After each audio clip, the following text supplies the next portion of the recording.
One. Hello, everybody. Good afternoon, and welcome to our weekly COVID-19 media briefing with Montgomery County Executive Marc Elrich, also with Dr. Travis Gayles, our health officer in Montgomery County government, Dr. Earl Stoddard, who is the director of the Office of Emergency Management and Homeland Security.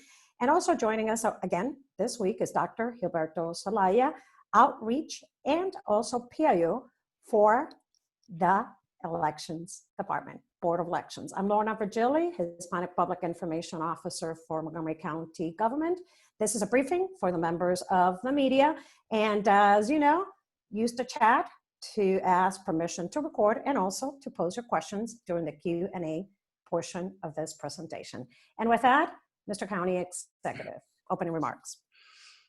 So good afternoon, everybody. I'm amazed that you can tear yourselves away from these maps that are red and blue, but it's good to see everybody here today.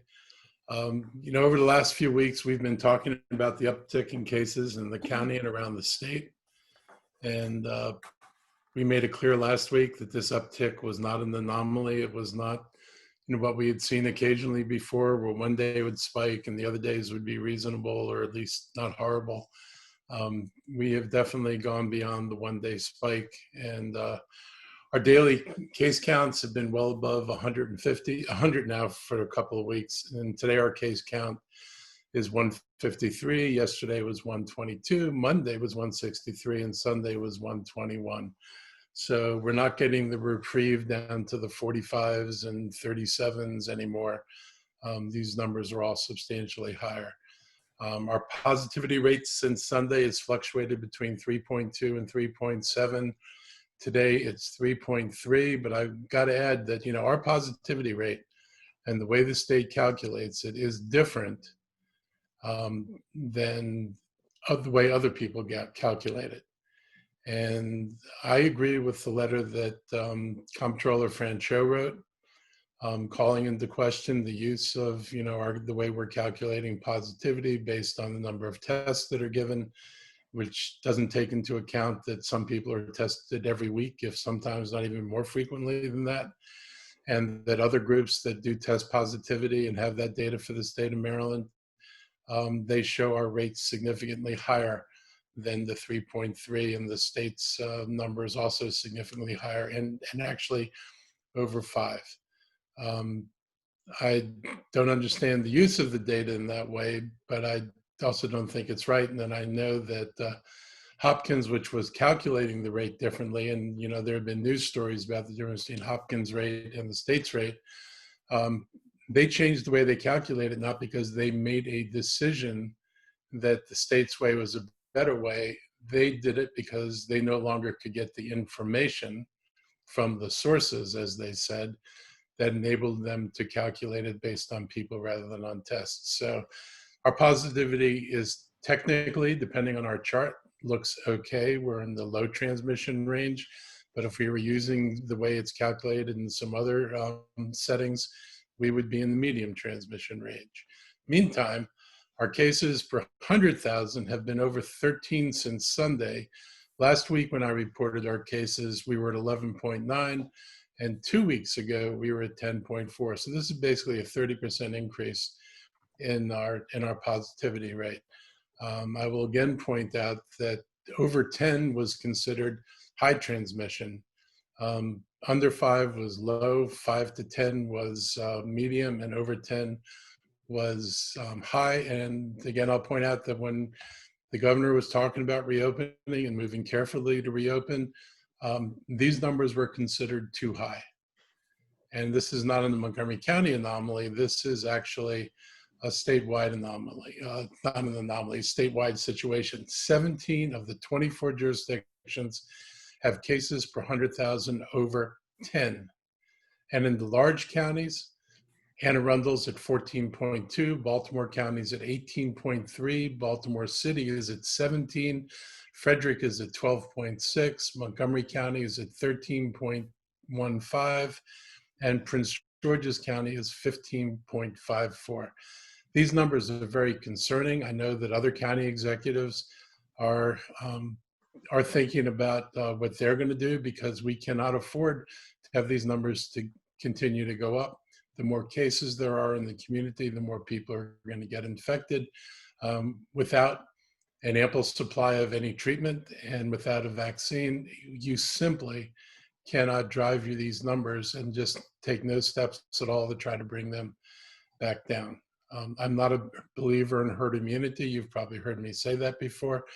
You know, if our residents were a bunch of animals and you could say, yeah, I can afford to have a certain number of my cows die, you know, that might be perfectly fine, just a strict economic decision. This is about people, and we can't afford to have people die unnecessarily. We know we can't save everybody. We sure can control the number of people who get the infection. And we're going to continue to do our part to try to keep those numbers as low as possible. So all that said, we've looked at the data and determined we need to put some additional restrictions back in place. And we're hoping that this will reduce the spread of the virus. So I sent over to the council an executive order that focuses on the following changes. Gathering size will be limited to 25 people. Capacity will be reduced to 25% for the following types of establishments: fitness centers, food service establishments, museums and art galleries, retail establishments, and religious facilities. And I know this is probably for the food service establishments, most of them were having a hard time getting to 50% of capacity if you were following all the rules about separation. So this is a little less draconian than it seems, but it's a necessary step. In addition, we're reducing capacity to 25% or 25 people, whichever is lower, for bowling and for personal services.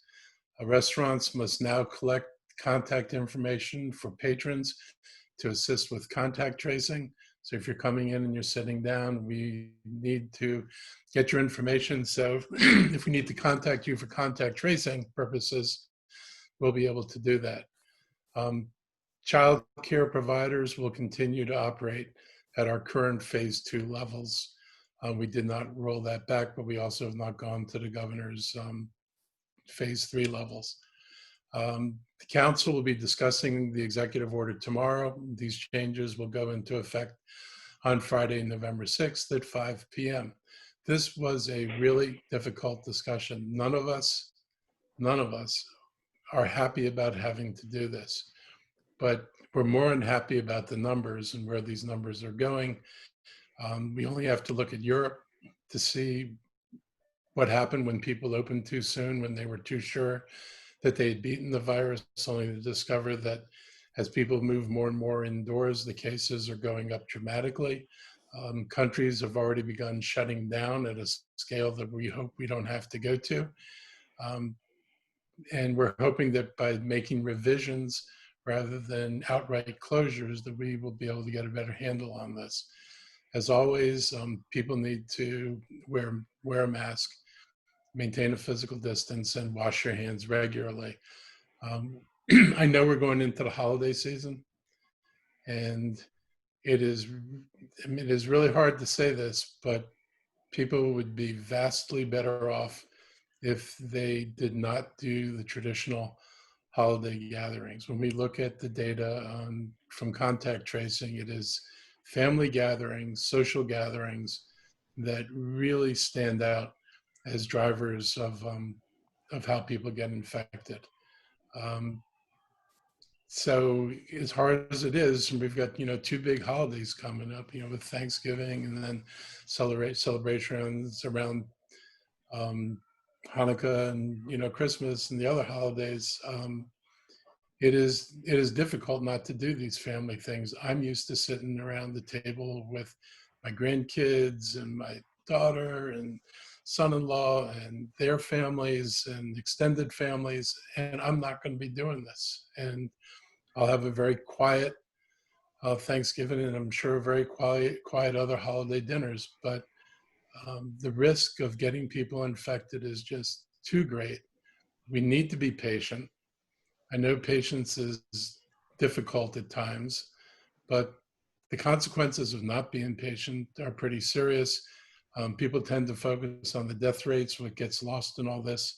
are some of the other illnesses and long-term health effects that people suffer.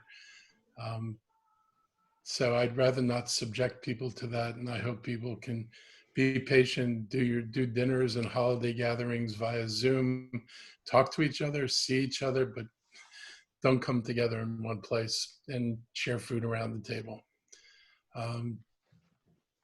We need to continue to be vigilant. We continue to need people to be tested. We have testing capacity out there. We're working with the state to develop some additional testing capacity. We want to make sure that everybody can get a test so they know what their status is and they can make the appropriate decisions. We've been dealing with this for 9 months, and as hard as it is likely that we've got a goodly few more months to go before things begin to really break in the direction we need them to break in. We will get there. And, as I look around the county, by and large, if I go someplace, people are wearing masks. People are, socially distancing, physically distancing. Most people are doing the right thing. We just need to keep doing the right thing and be patient with it. So with that, I will turn this over to Dr. Gayles. Good afternoon, everyone, and happy Wednesday. As always, hope you and your families are staying safe. The county executive laid out a lot of the data points that we have been looking at over the last several weeks, and to remind you some of the very same data points that we have talked about in our last several press briefings. And ultimately, we are at a point now where the case counts and the other metrics are troubling and concerning in terms of not only its upward trend, but the sustained trend over the last several weeks. And we don't want to wait for the numbers to worsen before we take some level of action to put into place. As he mentioned, we are hoping that these first line measures are things that will be able to arrest the increasing trends that we've noticed in terms of new cases. That will hopefully prevent us from having to take further steps to curb the pandemic, as well as hopefully arrest the number of new cases and get us back in a downward trend to be able to protect our hospital capacity and prevent a potential surge in that area. As I said, he's laid out most of the pertinent data points. I'll stop there and happy to answer any questions that you all may have. Thank you. Thank you, Dr. Gayles. Dr. Stoddard, any opening remarks? Yeah, I just have one primary comment. And so talking about the late night alcohol sales program, as a reminder, we put this program in a little over a month ago, actually I think it was in September, to allow for the sale of alcohol between 10 p.m. and midnight. And as you will recall, this has been much discussed with the county council, but there were some provisions in the original executive order that called for the rollback of, or not the rollback, but the suspension of that program if certain metrics were met. We did meet several of the, at least one of the metrics multiple times early on, and as we've talked about, we wanted to monitor that condition. We've since now met a second condition of that of the suspension program, which is 3.25% test positivity over a 3-day period. We've now met that metric, and so with that, consummate with the remainder of the executive order, we will be suspending the late night alcohol sales program effective Friday at 5 p.m., consistent with the other executive order provisions.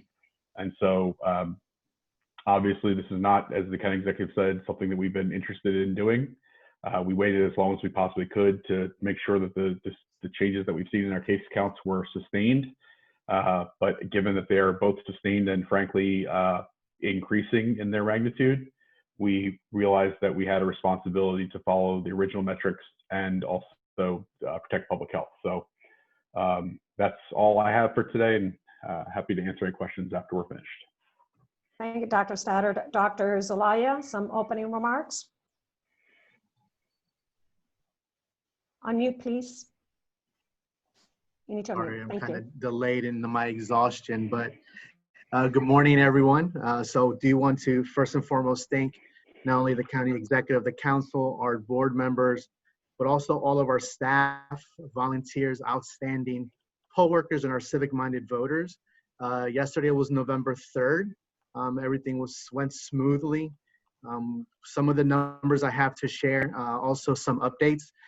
As it pertains to mail-in voting, we have at the moment scanned in as received about 331,000 mail-in ballots. We have accepted around 175,000. And so you will see those voter records flip from received to accepted. And so we're working, doing our due diligence. Our next canvass is scheduled for tomorrow. So we do have a live stream on our website at 777vote.org. So our day has not ended because election day has passed. We are in the office prepping for our canvass for the 5th and 7th of November. Moving forward with with early voting, a total of 127,713 individuals presented to vote during early voting 8 days from October 26th through the 2nd of November. And we had a little over 13,000 provisional ballot submission for a total of about over 141,000.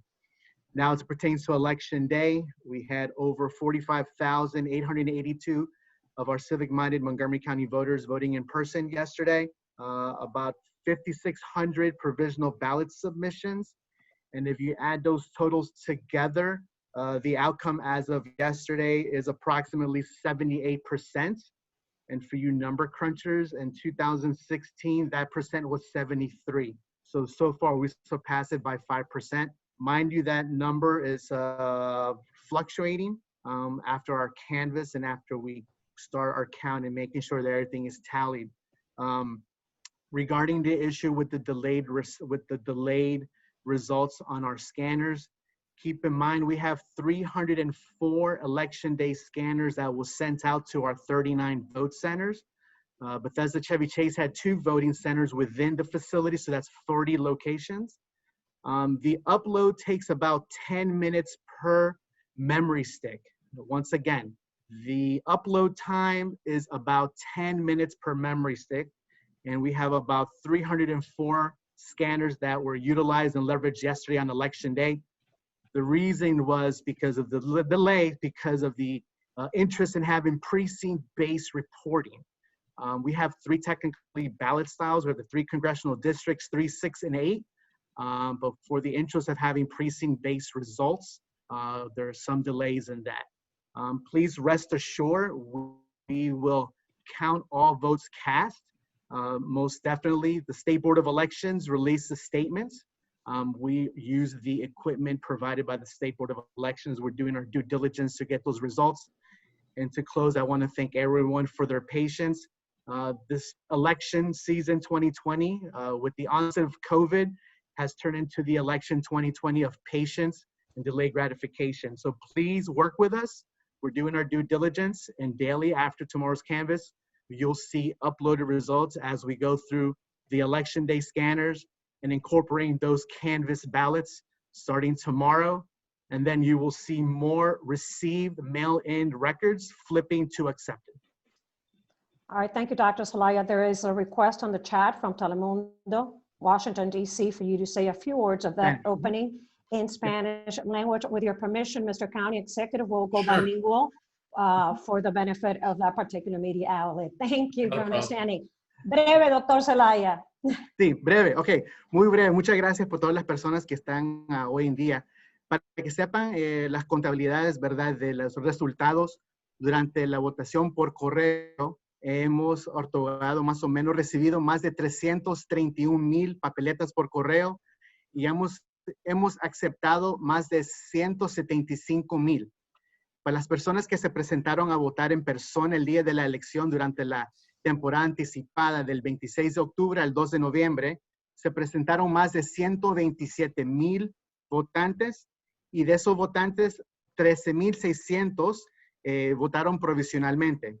Y de ahí, del día de la elección, más de 45,000 votantes se presentaron el día de la elección, 5,600 votaron provisionalmente, y el total de la elección 2020 son 78% de los votantes se presentaron, pero esas cifras van a cambiar, y por favor, paciencia, y estas son las elecciones, y vamos a tratar de tener los resultados lo más pronto posible, y mañana y el viernes tenemos escrutinio, y todo está en vivo en nuestra página web del 777vote.org. Thank you, Dr. Zelaya. And with that, we open it for the Q&A. Chris Gordon, NBC4, has a question for the county executive. Chris. Yes. First of all, thank you all very much. I worked with Dr. Zelaya over the last couple of days, especially yesterday. It has been a great county resource to have access to him. My questions would be to the county executive as well as to Dr. Stoddard and Dr. Gayles. How would this work, Mr. County Executive? You said restaurants must gather contact information for contact tracing. As it is, restaurants are saying people only want to sit outside. Very few want to go inside. Isn't this going to discourage business?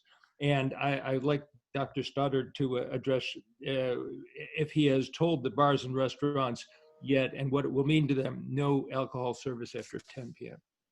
Look, I don't think it's going to discourage business. I think actually, one of the things that's keeping people out of some of these facilities is the uncertainty about the safety of things.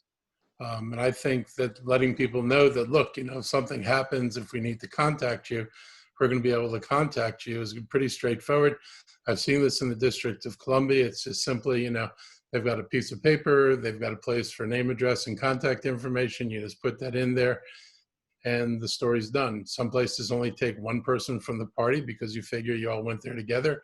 That person knows who everybody else is. We think it's just a further way of showing people that we're going to make sure that if you come into these places that they're as safe as possible. And if we need to get a hold of you, we won't have any problem getting a hold of you. And so to Chris, your second question, we talk to our restaurants on a regular basis. We actually meet with them as part of our recovery framework on usually a bi-weekly basis. We have been sort of forewarning them that this was coming if the cases stayed high. So it should not be a surprise to any of the restaurants. Obviously, even the provisions were in the executive order more than a month ago. So obviously, the writing has been on the wall, as it were. I'll also note that, the one positive thing we can also share is that we are working, the governor announced the $250 million that we're going to be made available for businesses. We know that we're going to be receiving approximately $8.2 million to Montgomery County specifically for restaurants. And so, we want to give those restaurants, it will likely impact some businesses. And we know because of, we know people have been avoiding indoor spaces in many cases, so it will not affect all businesses equally. But we do want to make sure that those resources are available to our businesses, or particularly our restaurants, so we can offset some of their potential losses should there be, a reduction in indoor capacity that actually results in a reduction that is real for them, not just, as the county executive said, you couldn't get to 50% anyway with the other requirements in place. So we have already talked about it. We will be enforcing this weekend, but we will be doing so with a lighter touch than we might otherwise, because we know that some businesses will not have received the word. We're going to do as much as we can to inform them between now and Friday of the new regulations. But we will be, assuming the county council approves the regulation tomorrow, we will be working with our enforcement teams to ensure that they do not, that we're fair to our businesses. All right, thank you, Dr. Stoddard. Rebecca Tan with the Washington Post, questions for the county executive and also for Dr. Gayles. Rebecca.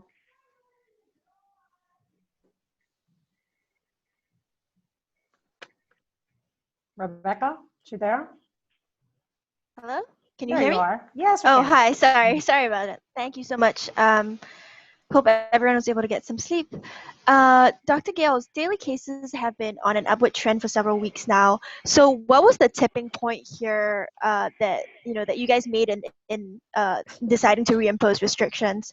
And I do have another question after this one. So several weeks ago, actually several months ago now, we laid out our criteria that we would be populating our dashboard, and we've kept those metrics in place. And as you know, several weeks ago, we repackaged the data dashboard to hopefully make it easier for folks at home to follow along. And we emphasize that we're looking at the same factors, and the primary factors we would be looking at were our cases per 100,000, our test positivity, as well as our rate of transmission, or our R naught value for those who like acronyms. When looking at those data, as you laid out, we have seen all of those measures increase over that time period. And what's been most troubling is when we're looking at, for example, the cases per 100,000, we are at a higher level. The last time we were at this higher level was back in early June, before we had made the decision to move from phase 1 to phase 2. Additionally, we have seen, we follow, again, numbers from different areas. We follow the state reports numbers by when a test is resulted. We also look at when the test specimen are collected, and we were seeing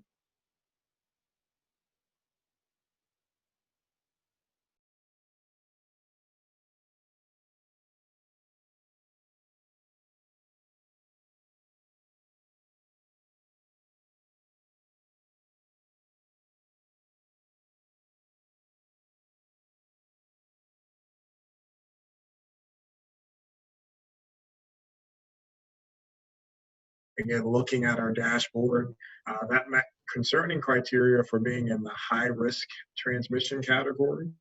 And the one that does, by virtue of the way it's described, meets low transmission is our test positivity. And I just want to comment on that. Back in July and August, before we had to pivot and make some adjustments to our lab contract, we were testing at comparable levels of where we are now, maybe slightly lower. We were not finding this many cases. And so when looking at our test positivity, as you know, there's two factors to change it. You either change the numerator or change the denominator. Our denominator has held fairly stable, or when you look at where we are now versus where we were several months ago. But what has changed is the numerator, and the number of cases have increased, certainly as we continue to test more folks and find those. So that's where we stand, and that's why we made the decision to move forward. Again, we don't want the numbers to worsen and wait for them to be in a worse state, to have to chase those numbers and wait for example, hospitalizations to increase. We're hoping that this proactive action will help arrest those increases and, again, prevent further transmission in the community, prevent an increase in hospital utilization secondary to COVID cases. And certainly we wouldn't want to wait to start to see COVID-related fatalities before we take action. The last thing I just want to add is to Chris's earlier point related to the contact tracing with restaurants. What we're proposing is very similar to what DC has had in place for a number of months now, and it's been a process that restaurateurs have worked closely with the city on, and from my understanding have not had significant problems executing. Got it. And my second question is, to an extent, some of this was expected, right? We knew that cooling weather was going to send people indoors. So now looking forward, as the weather gets even colder, are we heading into, the quote unquote long and dark winter? Will things get worse from this point? Well, since winter hasn't officially started, I'm sure it's going to be long and dark. Right. Look, I think that it all depends on how all of us react to this. I mean, this has been true, from the beginning of this virus. This is one thing where our behaviors pretty much determine the spread, because without any outside interventions in the way of medicine, what we do either increases the spread, and we increase the number of people who we come in contact with, or we take really conscious actions to limit the number of people we come in contact with. We're hoping that people, when they look at these numbers, which we think are very sobering, will recognize that this is something we just have to do, whether we like it or not. I don't like it. I'm not going to tell anybody you should like it. I'm not going to tell anybody this is just perfectly fine. What's the big deal? It is a big deal not to have the kind of social interactions we're all used to. But we've never been in this situation where we had to worry about our social interactions making people sick and causing some people to die. And I am hopeful that here in Montgomery County, people will take the maximum steps to bear with this through the winter, knowing that there really is stuff on the horizon. There really are vaccines that are going to come out. There really are treatments that are going to be available. You don't know when. I can't tell you it's going to be January, February, May, or June, but those things will come. And we just have to endure this and kind of buck up and say, okay, I'm going to deal with it.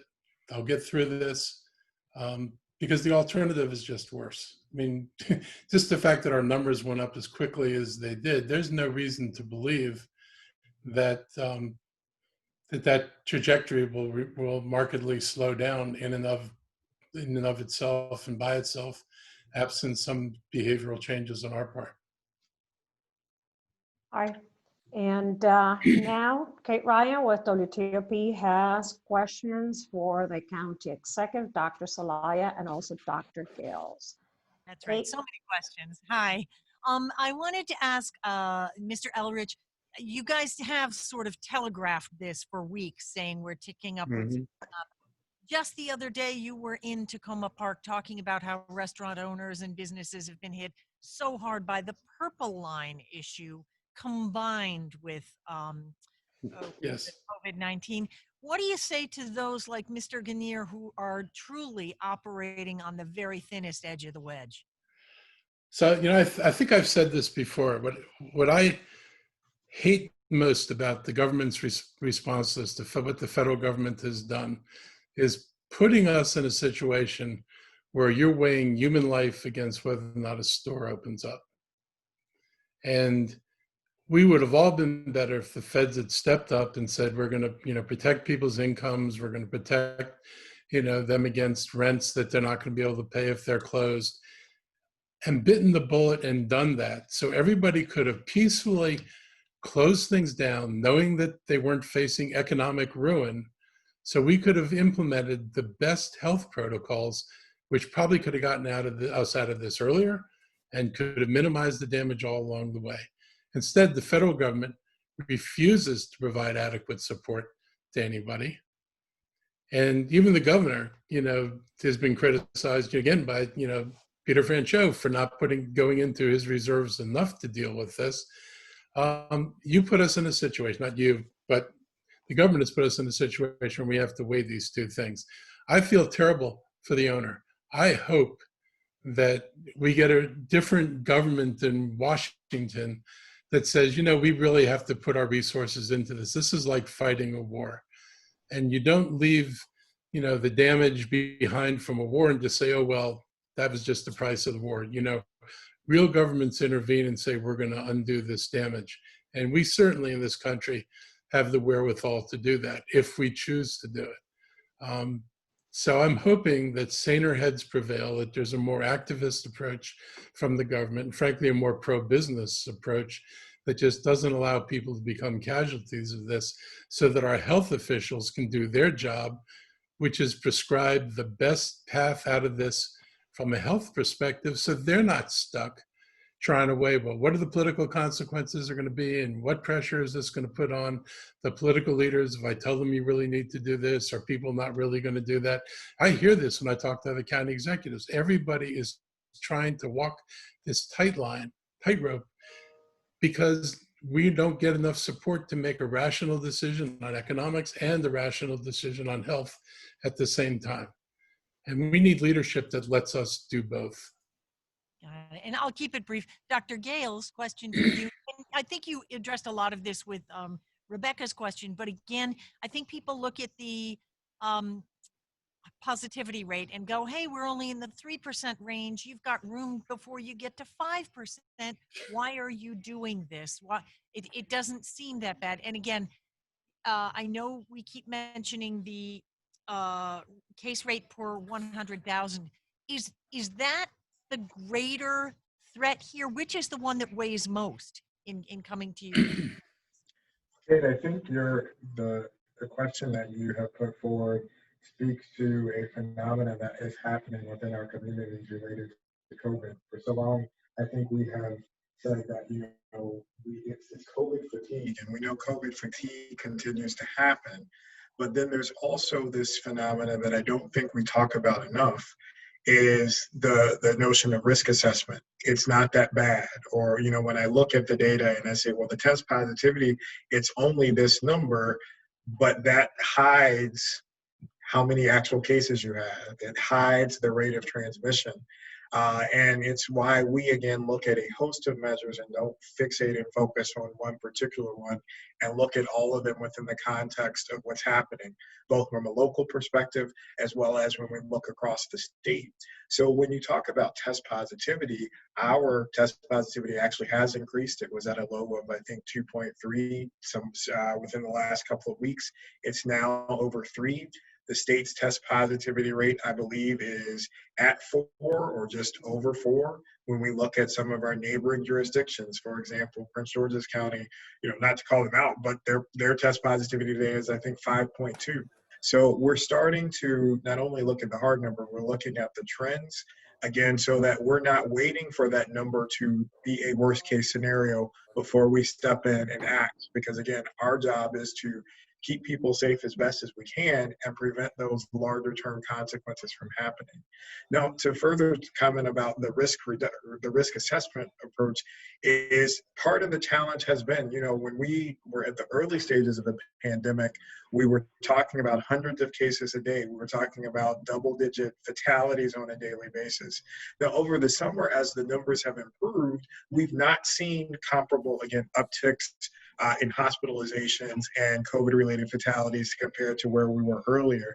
And I think to some degree, there has been some of that risk mitigation to say, well, I may be more likely to participate in an activity or be in a higher risk exposure activity, because even if I get it, it's likely that I may not have that severe of an experience. And so that's something else that we have to be very careful and cautious about. The county executive's earlier comment, we still are learning what the long-term consequences are. And we know that even if individuals are asymptomatic and not experiencing a bad course of disease, they can be effective transmitters and transmit it to others who may be more likely to have a worse outcome or a more complicated course. Thank you.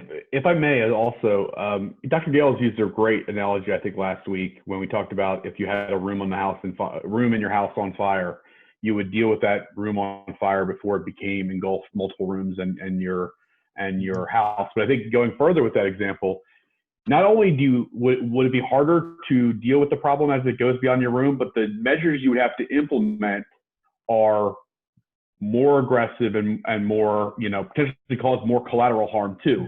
And so a big part of why we're trying to intervene early is to prevent us from having to take the more aggressive, larger action later, like closing businesses down, which is obviously more deleterious than the limited restrictions that we put in place, this week.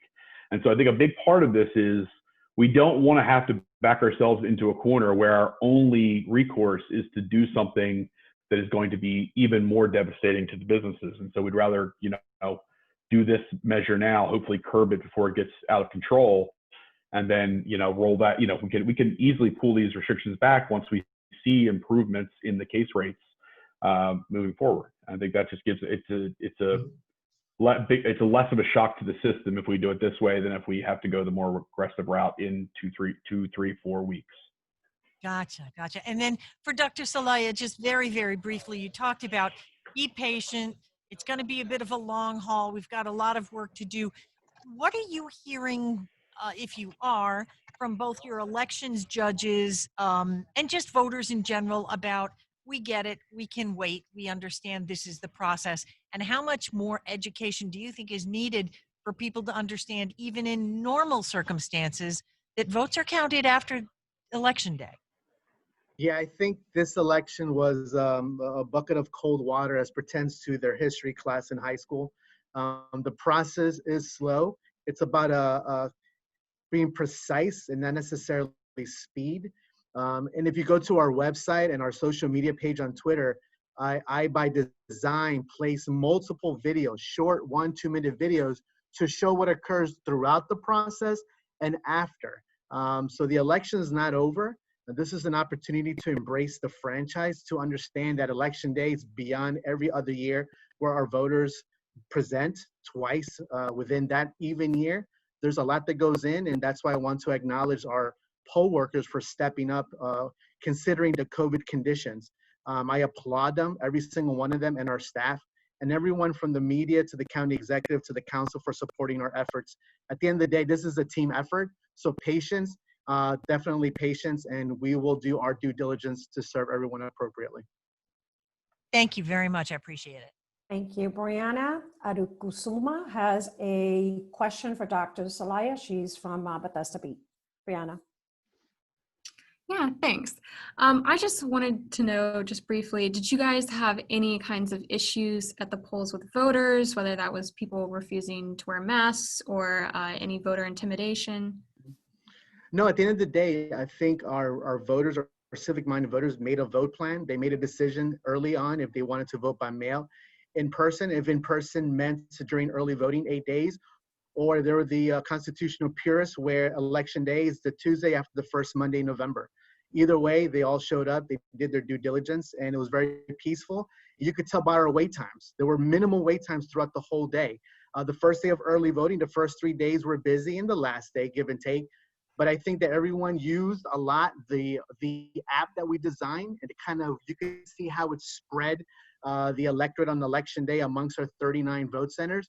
We had some concerns that individuals will be appearing in the wrong location, but a lot of individuals leveraged the texting prompt and the app, and the resources were prepared and developed and designed for that very reason. So kudos and applaud all around. Great, thank you.